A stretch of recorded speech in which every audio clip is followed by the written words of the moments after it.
What's going on, everybody? Today I'm be bringing you my movie review for M. Night Shyamalan's latest movie, one of my most anticipated films of this year. I know it's early to have a most anticipated film of the year already, but it is one of them, and that is the movie Glass. Now, this movie stars Bruce Willis, Samuel L. Jackson, and James McAvoy, and this takes place 19 years after Unbreakable and 3 weeks after Split.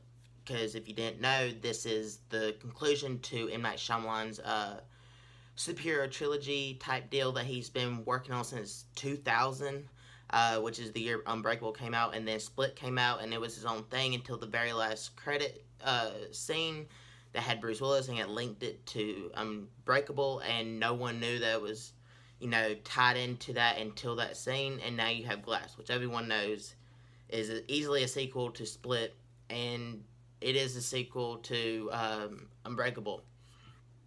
So, this is going to be a spoiler review. I know a lot of people on YouTube have been doing spoiler free. I'm just going to do spoiler. So, if you haven't seen the movie, click away. I don't want you to get it spoiled unless you don't care. But for me, I want to talk about the movie and it's all as a whole and not have to tiptoe around certain things because there's a lot to talk about in this movie. So, you've been warned that there are spoilers. Go see the movie if you haven't, and then come back and join the conversation that we can have down in the comments, and yeah.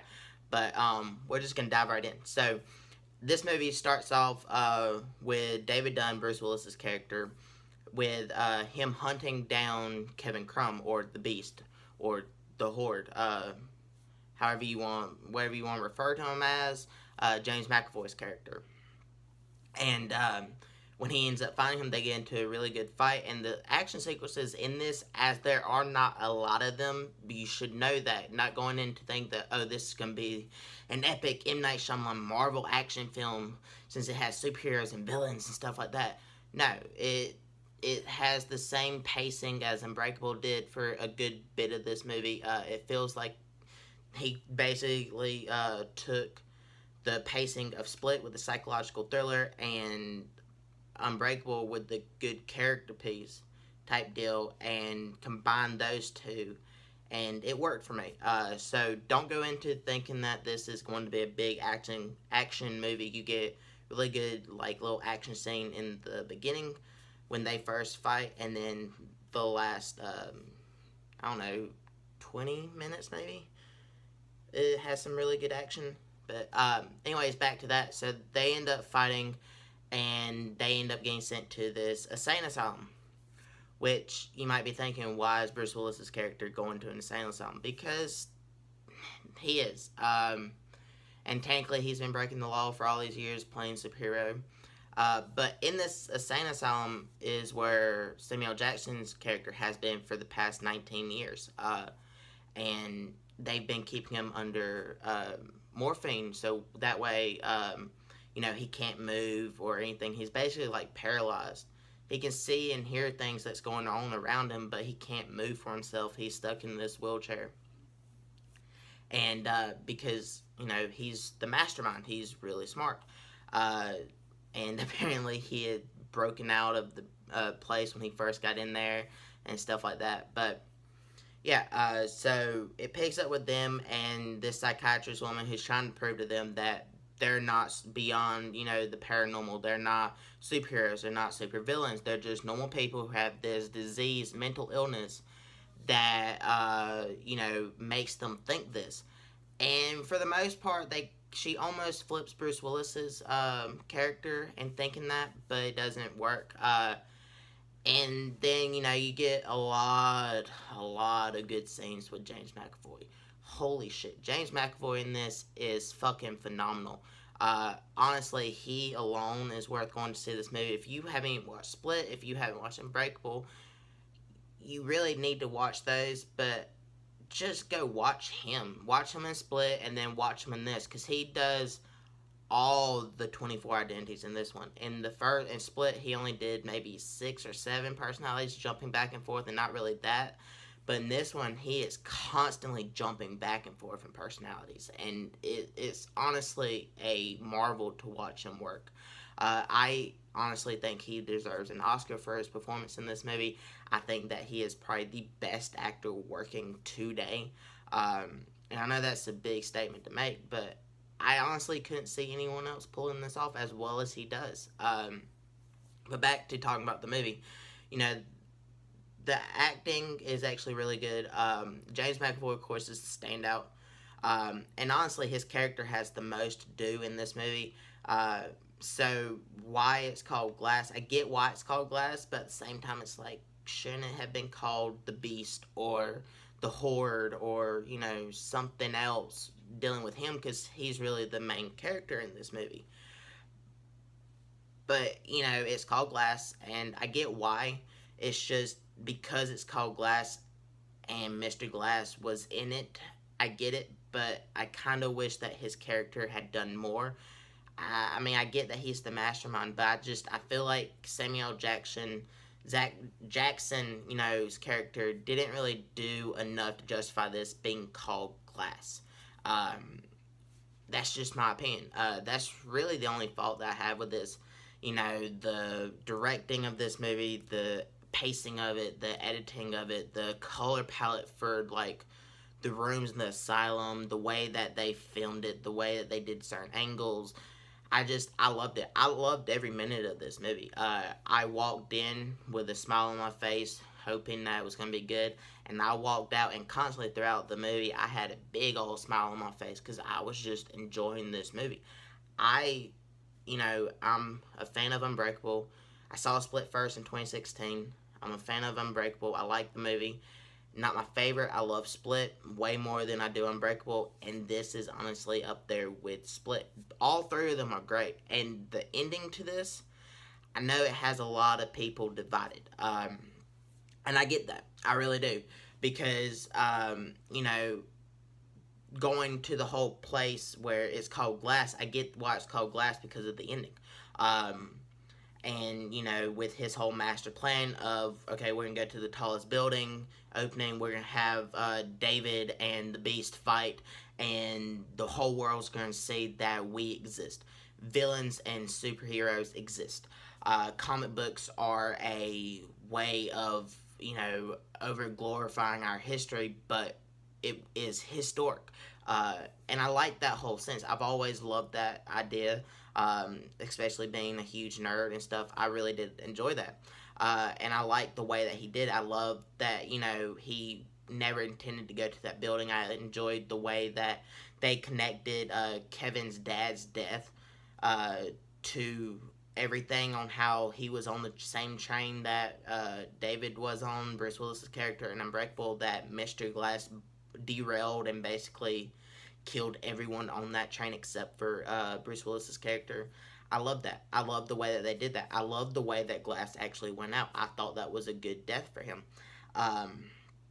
And, then after that, it was like, okay, because I'm glad that Shyamalan didn't do your typical heroes and villains storyline, ending where the good guy wins and the bad guy loses. I'm glad he didn't do that, because I didn't want that. I thought that would have just been generic and not his form, of directing. So I was like, okay, he's probably going to end it with the villains win, which I'm also okay with, because I actually like James McAvoy, and I kind of wanted him to win. But he didn't go that route either.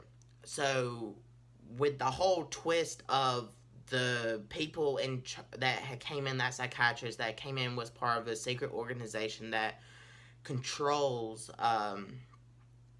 how, they know that superheroes and special people live among them. It's just they go and they either try to convince them that they're just insane, or they terminate them. And that whole sequence where you're like, holy shit, they're actually killing David because of that, because he is, a superhero and he cannot exist. The world cannot know that he exists. And that was a huge twist. Now, I would have loved, like, little hints that, there might have been a secret organization, but Mr. Glass already knew, and, he had this whole plan, and he won. He did win. Technically, all three of them died. So, and he knew that was going to happen. I really do think that he knew that was going to happen. And with him actually setting up the cameras that she installed so she could watch him, because they were taking him off of morphine and stuff to let him come out of that coma type state that he has been in for 19 years, and they could watch him and stuff. Man, that motherfucker, he had it all planned out, and I loved watching it unfold at the end. I love the ending. I personally think it's a great ending to it. It has a big twist, like Shyamalan likes to do. And I was satisfied with the characters. I was satisfied with how they ended it. All three of those characters, I could see where they could continue in this world that he's built up. I would like to know more about the whole, secret society, that type deal. I really would. And honestly, since David's son, Saul, he, them kill him, I would be interested in him, like, hunting them down or trying to expose them more and more. Same with Anya Taylor-Joy's character. I really did like the way that they brought her into this, where she actually understands Kevin, and where they let her live. I like the fact that she played an important role with him in this movie. I just thought they would just bring her back for some stupid reason. But I really do like the way that they worked her into the storyline. I didn't think it was forced. I really enjoy her acting. And, I love this movie. I really do. My only complaint with, like I said, is the whole Mr. Glass thing. And how he did a good bit towards the end.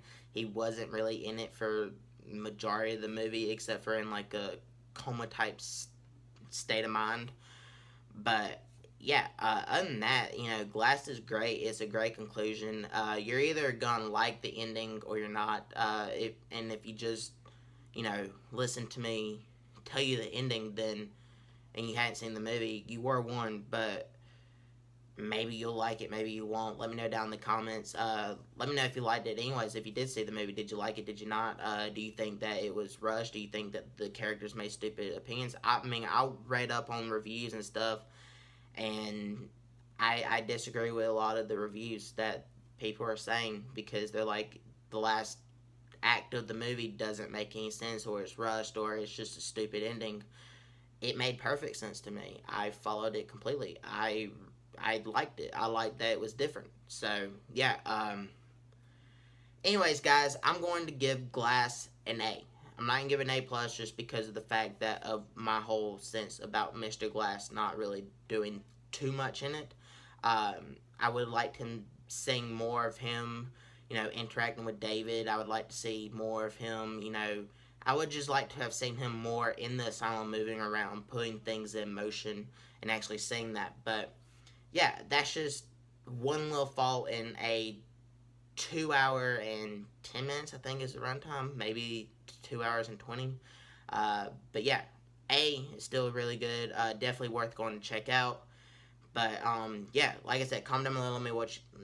Let me know what you thought of this movie. Did you like it? Did you not? Also, do you like this review? Do you like me doing spoiler reviews? If you have any movies coming out that you'd like me to review, let me know down in the comment, because my top 3 most anticipated films so far of the year that I know is coming out it was Glass, Avengers Endgame, and How to Train Your Dragon 3. I know How to Train Your Dragon 3 is like, what? How is that most anticipated film? I love How to Train Your Dragon movies. I have been a fan of them since the first one came out. They're my favorite anime movies, so I'm looking forward to the end of the trilogy. But yeah, those are my top 3 most anticipated films, so I'm going to do reviews of those. But anyways, guys, let me know if there's anything you'd like me to do, any type of videos. Also, Resident Evil 2, the remastered or reimagining of it, comes out this coming up Friday. I'm going to try live streaming some gameplay of that over on this channel, so be on the lookout for that. And yeah, in the description I have links to my Instagram, Twitter, and Facebook pages for the channel. You can click on over there for updates on my personal life, things I'm working on, things I'm thinking about doing, guests I might be having on. I go live over there every now and again. Like the other night, I went live on Instagram while I was rewatching the new Halloween movies and doing like reactions and just talking to y'all while I was watching it, showing little clips of it, flipping the camera over, letting y'all watch some of it with me. I also posted last night of a picture of me holding up Unbreakable and Split, the Blu-ray and 4K of both of those, saying I'm preparing for Glass. I do little things like that over there, so follow me over there if you want to, keep up to date with stuff like that and just know what I'm doing in my everyday life. And yeah, guys, if you like this video, hit that thumbs up button because it really does help me out. Also, share with all your friends, family, everyone that you know, any people that you don't know. And hit that subscribe button for more awesome content like this. And I'll catch you guys in the next one. Goodbye.